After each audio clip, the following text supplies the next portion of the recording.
For the first time this week, the parents of Otto Warmbier spoke out about the horrendous torture that he experienced at the hands of his North Korean captors.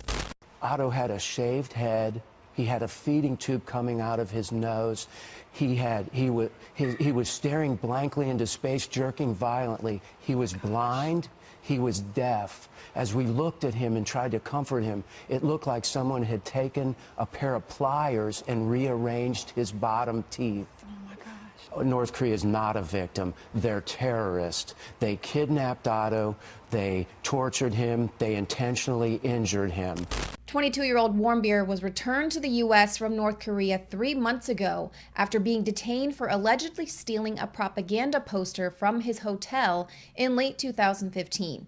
He was sentenced to 15 years of hard labor in a North Korean prison, but was released after just 18 months with the help of the Trump administration. He died in June 2017, just about a week after his return. Physicians determined he'd suffered extensive brain damage. The family says that they wanted to speak out now due to North Korea's attempts to paint itself as the victim. Now, it couldn't have been easy these last few months and years to watch as people applauded Kim Jong-un's response to President Trump calling him Rocket Man, or watching news pundits question whether or not we should be insulting Kim Jong-un. Let's not forget Huffington Post, Salon, and others. Their initial response to Warmbier's heart-wrenching and forced apology was that arrogant Otto Warmbier got what he deserved for being white.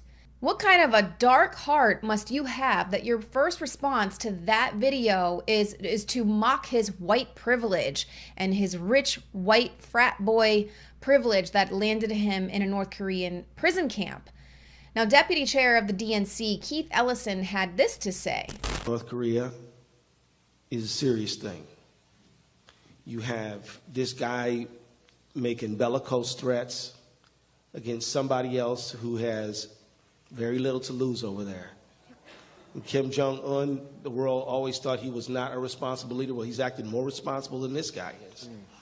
For those of us dealing in the real world, we can see that this situation has gone beyond bombastic rhetoric. North Korea has nukes, they have missiles, and they are actively working to try and connect the two. It's gone into very dangerous territory. They're threatening nations directly surrounding them, as well as the United States. But Ellison would rather see the U.S. continue its policy of strategic patience that was implemented under the Obama administration, rather than see Trump deal with this bombastic regime.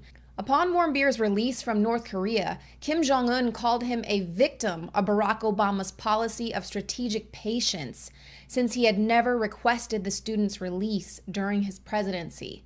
The family says that they complied with President Obama's request for them to keep quiet, but they now say they're very thankful that President Trump's administration worked so hard to get Otto Warmbier home. After President Trump announced that North Korea would be met with fire and fury should they continue to threaten nuclear war, celebrities like Stephen King, John Cusack, J.K. Rowling, Rosie O'Donnell, all of the libtards, they came out in full force criticizing the president endlessly. Chelsea Handler making a joke about trading Trump for Jong-un because the leader of a murderous regime that starves and tortures its people uses cooler words when he was responding to President Trump's Rocket Man speech at the UN.